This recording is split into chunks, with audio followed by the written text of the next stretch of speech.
sponsor. Jim's got an ad read up his sleeve for later in the show. Get amped for that. Joined by Matt, joined by Kai, the two with the boots on the ground in Chicago last night, giving us all the inside scoops on the rims, the mops, the basketballs.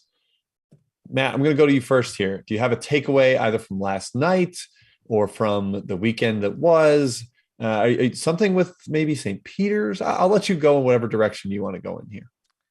Yeah, this St. Peter's thing's insane. I'm just tempted to bet them at this point. I don't know what else you can do. Like every spread that's been plastered on their games it's not even just a tournament. Like you have to extend this run from a gambling betting perspective, like into January. They've been an absolute juggernaut, continuing to outpace the odds makers' expectations, Kai, which is hard to do at this point of the year, especially when you're catching teams that are also hot as well. Yep. We'll talk about +8. Feels a little bit low, but I mean, at this point, the Cox of the cock of the walk. As Hillary Duff said, why not, Kai? They're the cock of the strut, Kai. The cock of the strut. Cock of the strut. Yep. Jim, the peacocks. Wow, all the peahens and peacocks in the country are cheering for St. Peter's. I threw $2 on them to win the title for $500. Why not? Why not? That would be wild. It's already this is the craziest thing that's ever happened in the NCAA tournament. Ever. This is one of the best tournaments we've ever had. It's so unpredictable. My bracket is the worst it's ever been. Jim, it's just fun. Matt and I are going to have a blast tomorrow. I'm excited to talk games with you guys today. Yep. Kai, I should mention our guy Stuckey cited it. This is the highest sum of seeds in the Elite Eight ever by a long shot. Sum of 47 total seed numbers. A previous high was 40. That's ridiculous. And then I liked the Brendan Quinn from The Athletic, his tweet last night about how St. Peter scouts or coaches have to go scout UNC UCLA after that win. Like, enjoy. It's the biggest win in program history. You have to go out there and sit and watch a game and try to figure out what your plan is against the Heels. That sounds like a rough existence, but they're in the Elite Eight. I think they will get over it. Okay, let's get started, guys. We're talking Houston Nova. We're going chronological order, starting with the first game here today, Saturday. Houston versus Nova, two extremely well-coached teams. Kai, two teams that love to play in the half court. They're both physical in their own different ways. They score in different ways as well. So there's some similarities, but there's definitely some clash of style that I think is going to be make for an interesting game. How do you see this one shaping up? Yeah, and I love Houston. I've been on them twice in a row, but for me, it's Villanova in this game tonight. I'm taking the Cats, not the Cougars, the Cats at +2.5 as my best bet. And the reason is their offense. They're about the only team in the country I trust to out-execute Houston's defense. We know they're well coached with Jay Wright. Their 4-guard lineups and the fact that Dixon can also space the floor is important against Houston, Matt, who likes to keep it tight, pack it in. Every single player on Villanova is experienced. Every single one of them is poised. I don't think they'll get rattled here. I know there's probably a narrative about Villanova being soft. This is a pretty tough team, especially on the wings, the perimeter. They have some big dudes, and that's going to give Houston issues, I think, on the other end. Shed has been incredible for them. Moore has been incredible for them. I think Villanova can go toe-to-toe. They don't really play through Carleton in the post, which would seem to be their biggest advantage. Yeah, the rebounding is going to be definitely a factor, but I think Villanova can hang in there, Matt. They can definitely shoot. That's the most important thing you need against Houston. So I'm taking the Cats. Best bet, +2.5.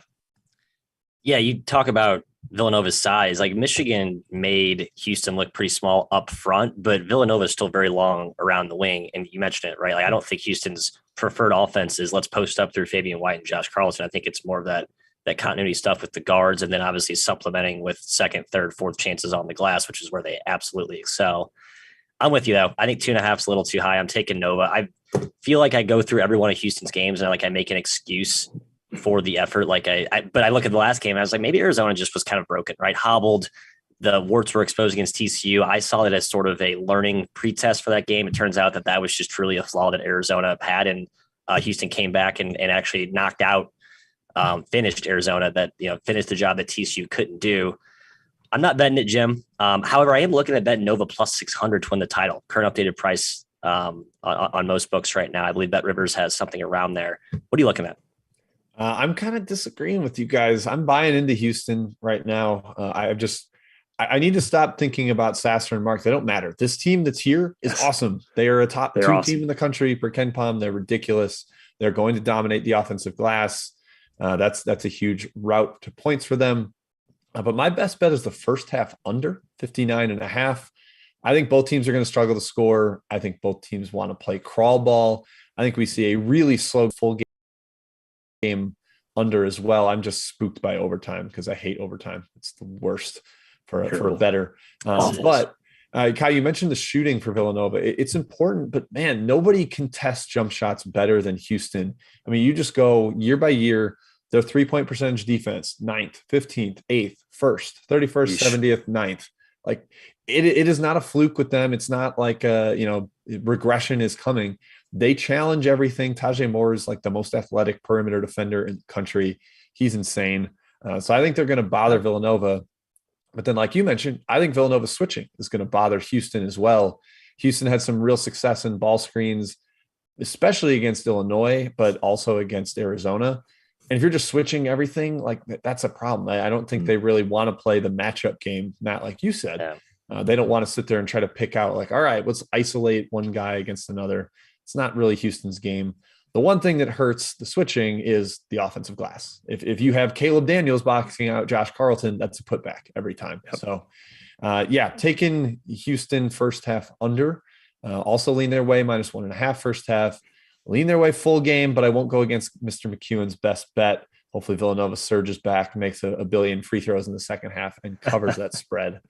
That's where we're at. Any additional points here, guys? You agree with the under, Matthew? I'll definitely take a total take from you. Yes, unders. Elite 8 unders, by the way, 11-9 the last 6 years, but a 3.7 cover margin to the under. So there's actually some positive variance pointing in that favor. And I think we just kind of saw coming off the Sweet 16 where it was an under run, especially first halves. I think that kind of plays again. Teams are tighter, so much at stake. They play a little bit more cautious than they normally would, especially in the first half. So yes, I'm on that as well. Just to confirm, Nova 7-1 at our fine sponsor BetRivers. I think it's a terrific bet. I'll add this real quick. This is the only matchup of the Elite Eight that I truly don't care who wins in terms of who I want in my Final Four. Yeah, these next 3 games, I have a strong opinion if I want to see in New Orleans. These 2, I'd take either one. Yep. Matt, you mentioned first half unders. They went 8-0 in the Sweet 16. Every single game under the number in the first half.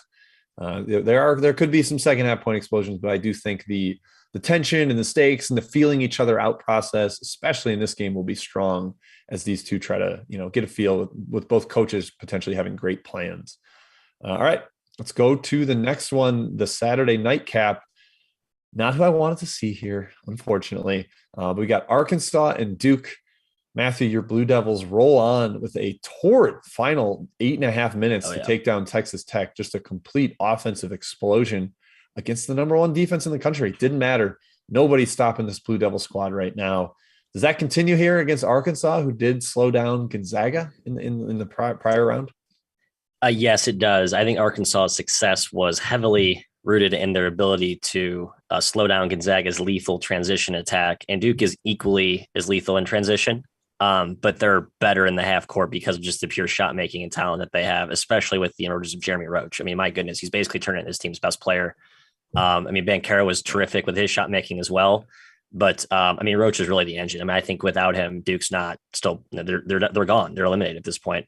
Kai, matchup I love here with how well Arkansas's wings and forward, especially Jalen Williams, comes over to help on ball pressure. Look for those Mark Williams lobs on repeat. I think he has like 6 hard throwdowns from Roach drive, dump, Keels drive, kick, Wendell Moore drive, kick. I love Duke. -4. Best bets. Homer, I don't care. I'm sorry. This Pick Suey thing's over. Tired of it. I hope you're right, Matt. Because as we discussed yesterday with Mr. Goodman, the Pig Suey chant, it's the worst chant in the entire country. Yeah, we're gonna get all the smoke for that one, I'm sure. The line's too short, man. The line's too short. Duke, their offense, it's clicking. You saw it against Texas Tech. 1.16 points per possession against Texas Tech. That's incredible. They can score on anybody. They are downright scary when they get going. Paolo Banchero, we know he's a superstar. He just showed it even more against Texas Tech. And Arkansas is not more athletic than Duke. They're not quicker. They're not stronger. That's really what they need to be to beat teams, especially on the offensive end. I really like Duke here. Duke also doesn't foul. Arkansas really relies on rim attack, getting to the free throw line to score. Not going to get that against Duke. And yeah, we can talk about friendly whistles all the time for Duke, but it's true. they play without fouling. They really do. They are long enough to just alter shots without needing to foul. Jim, I've said it before. It's Coach K's destiny to make the Final Four in his final season. I hope we get it. I hope we get UNC Duke. Yeah, it took me a little to come around there. I bet against them with Michigan State, had a heartbreaking non-cover, bet against them with Texas Tech, and watched Duke just go nuts in the final couple of minutes. And Matt, you know what? For all the criticism I've given him a little bit, Coach K going zone, it was smart. It was smart. Changed the game a little bit, just disrupted the flow. I think Duke got a couple decent transition opportunities out of the that alignment that helped them get going there. So yeah, I'm with Duke -4 as well. I agree with these guys. I think Duke's best is just better than everybody else's, and right now they're getting close to that best pretty consistently. The fact that they have that gear, just not something Arkansas can compete with at this point. Matt, I also don't really think Arkansas does a ton of the stuff that really frustrates Duke's defense, like the off-ball screening, the backdoor. That's not really their game. It's just JD Note, ball screen. Pray that he can do something and kick to a shooter, but he was 9 for 29 last game. Come on. Yeah. Well, I think, Miami in particular exposed Duke's ball screen coverage in the ACC this year. So I think there actually is a little bit of a concern from a Duke fan or Duke backers perspective. But I think the fact that we saw K have that zone in his back pocket, if it gets bad, I also think Duke can play a smaller lineup in this game against Arkansas, which actually probably helps their ability to defend some of that perimeter coverage there. I don't know. I just think the talent's too stark, and we finally see Duke engage that Mach 5 fourth gear, and it's just scary now.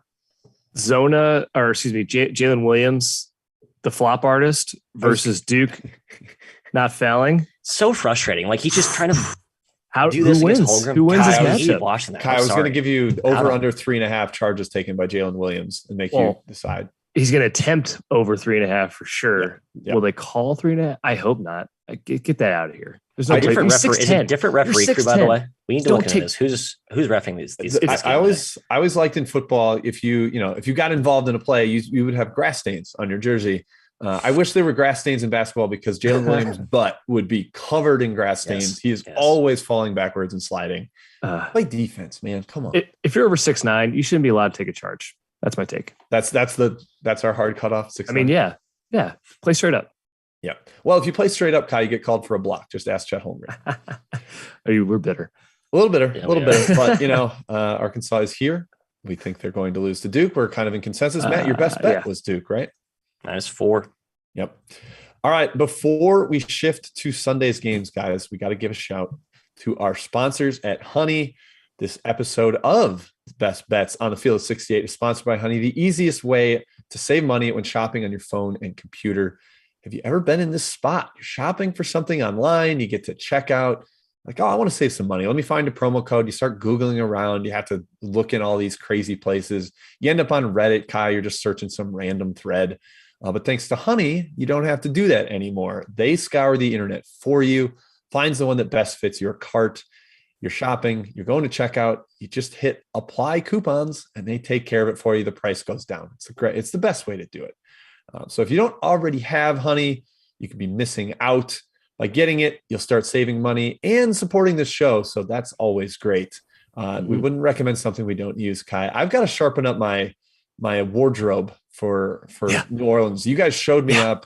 I'm going to be the slob of three-man weave based on looking at you guys in Chicago this year. So I got full suit, Jim. He's going full suit. I'm going full suit the Final Four. Just heads up. I won't be doing that. I will not be doing that. Heads up. Yeah, good. I'm proud of you. Act like a professional. Come on. You can act like a professional without wearing a suit. Get out of here.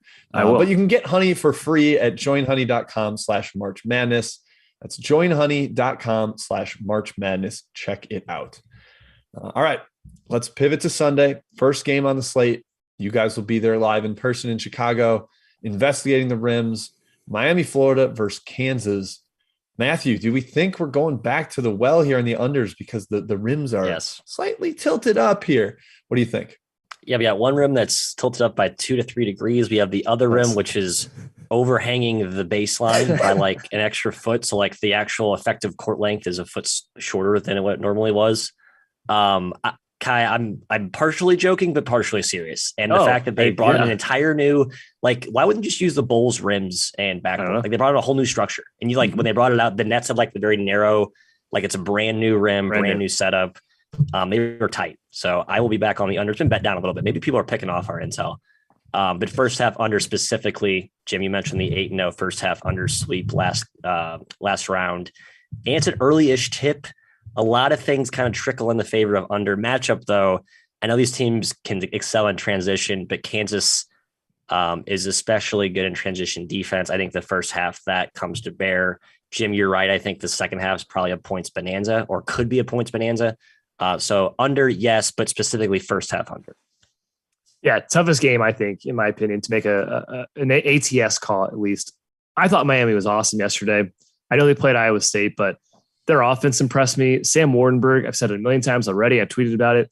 The amount of backdoor passes that man threw was the most I've ever seen in a college basketball game. And he was fantastic at it. He's a terrific passer. Plays the 5 for them, spaces out Kansas. You go Lightfoot or McCormick, that's going to be a huge problem. He can hit shots. We know how good Miami's guards are. Isaiah Wong and Charlie Moore didn't even have great games against Iowa State, but they were still able to compete with Iowa State and beat them because Cam McGusty went off.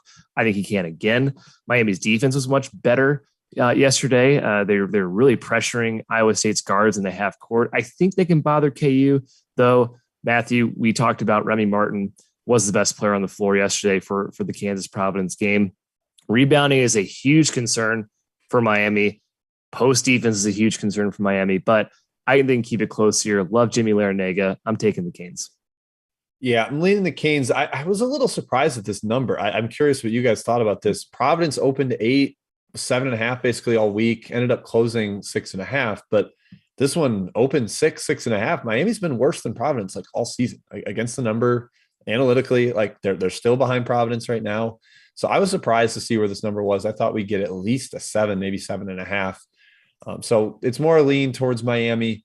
Tempted to take them. I'm going to see where the number goes before Sunday. Might add it if it gets to 7. But Matt, I just think they can score. Like the Kansas defense has not impressed me. I know they held Providence to like 17 points in the first half yesterday, but they scored 44 in the second half. And I think that's more indicative of where this Jayhawk defense is right now. They gave up a bunch of points, 72 on over a point per possession to Creighton, who's down to 4 offensive players. So I think Miami's backcourt finds a way to score. Having a stretch big really loosens up the defense. Lightfoot and McCormick held up well against Watson, but this is a different beast having Wardenberg launching from deep. So yeah, I like that first half under 69.5, but the full game makes me nervous because I think I agree. Points explosion second half. You got free throws, all that stuff to worry about. So lean Miami first half under. That's where I sit on this one. Yeah, Miami took big money against Iowa State, but that was probably more of a function of Iowa State skepticism from the market, don't we think? So, yeah, I'm with you. I think you're looking at we'll get to this in a second, but the St. Peter's UNC comparing last game to this game spread, I mean, head scratcher. Yep. Yeah, Matt, I certainly was part of my taking Miami last round was I'm skeptical of Iowa State, and the matchup was just terrible for Iowa State against a really terrific backcourt that could punish them. All right. You alluded to it, Matt. Let's get to them. The underdog Cinderella darlings, the Peacocks. They are here. They are still strutting all the way to the Elite Eight, taking on North Carolina. The 15 versus the 8. Doesn't really feel like a 15 versus 8, though, because we've got a blue blood on one side, Kai, that's been rolling, dominated their first 2 matchups, save for a little collapse after they got shorthanded against Baylor. Impressive late game shooting yesterday. I mean, if you outshot make UCLA, you're doing something right. Caleb Love was remarkable down the stretch there. What are we looking at with this one? We got an 8-point spread. You think it's too high, too low? Where are you looking? I'm going to fade the Peacocks again, Jim, as I have the first 3 rounds unsuccessfully. If we're not aware, St. Peter's is now the second best ATS team in the country. They're 23-9 against the number. Certainly their tournament, their MAC tournament, their late season run has definitely helped that. They're now top 100 in KenPom. I think that is a bridge too far. Personally, I hate to keep doubting the Peacocks, Matt, because they are a really fun team to root for. I'm certainly all aboard this train, but they are playing above their heads. Frankly, they just are. Purdue could not draw any fouls yesterday. Ivy had one of the worst games I've ever seen. I don't think UNC falls into that. I think UNC is playing its best basketball all season. We said how they were a top 15 team in the preseason. The line is very strange. Only 8 points when Purdue is a 13-point favorite. That smells funky to me. I think UNC's edge inside is huge. The fact that they're the second best defensive rebound team in the country is huge. And the fact they don't foul is huge. St. Peter's going to have real trouble scoring offensively. I like UNC here -8. Couple of factoids for those of you into trends. I know sometimes we like to cherry pick them as it suits our narrative here. I saw your outfit yesterday. You're trendy. You're trendy. Well, hey, I'm just trying to keep up with Mr. Dapper McKeon over there, as they call him in the streets. Jim, in the Elite Eight underdogs, since 2016, 13-6 against the number, covering by an average of 4.3 points per game. Now, this is the ultimate dog, right? Like a team that's hot, feeling themselves. Kind of covered 10 in a row, St. Peter's. 10 straight times they've given the middle finger to the odds makers. And in a game where I think coaching matters on a short turnaround, actually, while you could argue it matters less, but still, in this late in the tournament, coaching matters. I think the magnitude of importance increases as you go deeper and deeper. With all due respect to Hubert Davis, I think their success is more of a function of their roster and their players playing great. I think St. Peter's is rooted largely in how great Holloway's coached this team. I like St. Peter's. I think the line's insane. They just were giving 12. Now they're giving only 8. But this is just an outlier situation. It's a magic carpet ride that has no end in sight from what I can tell. I lean St. Peter's. I'm not going to take it, but if I had to bet it, that's where I'm at.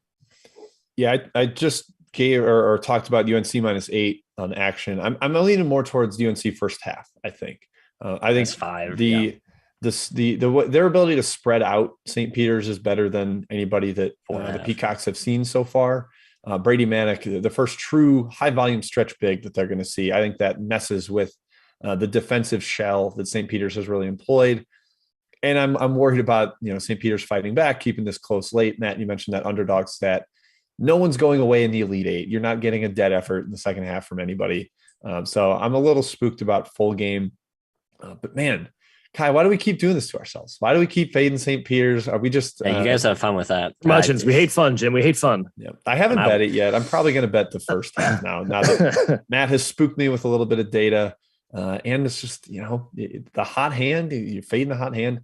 This is like the team that is playing the best, though, that St. Peter's has played. Somebody that's up to their equal in terms of on fire. So I think I haven't double checked that they're still there. I would imagine they are. But since March 1st, Carolina is number 1 at Bart Torvik. Number 1 in the entire country. That's how well they've been playing. It's believable. It's believable, right? Yeah. The roster, come on. It's good. Yeah, it's a great roster. 8-2 against the spread last 10 games. So UNC is not exactly limping into this contest either. Yep. And I'll cite the Jared Burson stat one more time that he put out this morning. UNC, the first team in NCAA tournament history to have 3 separate teammates in a tournament go for 25 points with 5 made threes in a single game. Davis, Love, and Manick have all done that separately so far this tournament. I mean, that just shows how balanced the offense can be. That doesn't even mention their best player. Baycott's their best player. He's going to dominate the paint. So, UNC first half, I think, for me there. Matt or Kai, I'll go to you guys. Any chat mob stuff we should hit? Exotic angles that people are looking to bet? What do we got? Well, there was a good point here. So Ron asked, when was the last time a 1 seed has not made the Final Four? The answer, I think, the only time a 1 seed has not made the Final Four was back in 2006. And as someone pointed out, ironically, Jim Larrañaga was the cause George of that Mason.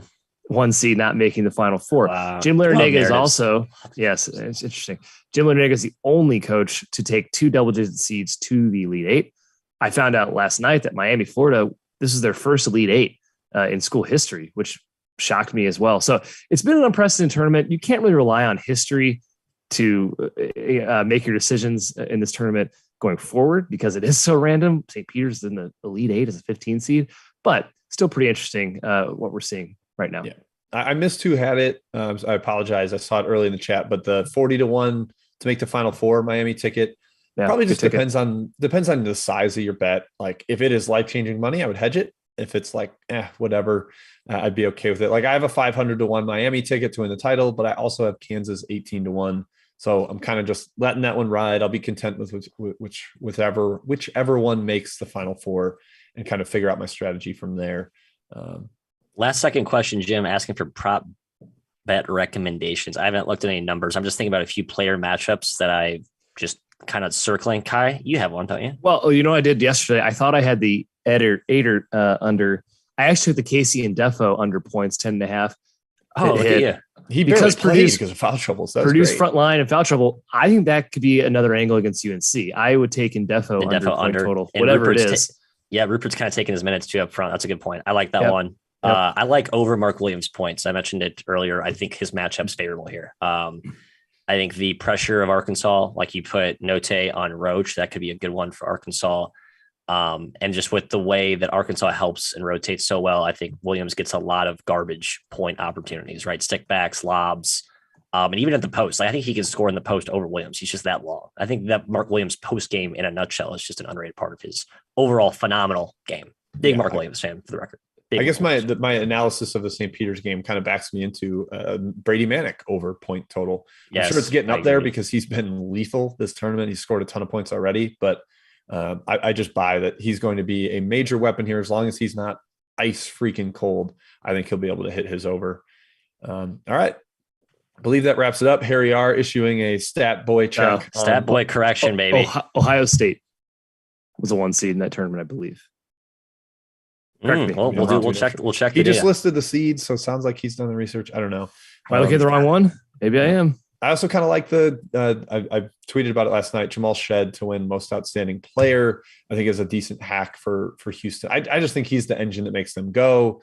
The creator. I know Kyler Edwards and Fabian White are kind of the more known names, but Shed, man, I'm in love with his game. And again, I think he's their engine. All right. Anything else, Matt, Kai, or should I sign us off? No, I just want to say that Harry won the Harry versus Weave battle. That was the UConn Butler final. That wasn't 11, right? It was 2011. Kentucky, VCU, Butler, UConn. That was underdog central. 2012 or 2010? 2011, I think. I'm 2011 right now. This seems like a very black and white. The 2011 tournament was in Houston, Texas. Ohio State made the Final Four. All right. There we go. Hopefully that's settled. March 2011. Okay, that's it. We're gonna sign off on that note. We'll continue arguing in the chat after the fact here. All right. Thank you everybody for tuning in. Chat Mob, great to see you. It had been a little bit since Monday since we had checked in with you. Enjoy the Elite Eight, folks. I think the next time we'll be talking to you either is after we have our Final Four decided, or maybe even all the way from New Orleans. The Weave will be down there causing all kind of mayhem. So thank you again to BetRivers. Thank you to Honey. Cheers to the Field of 6.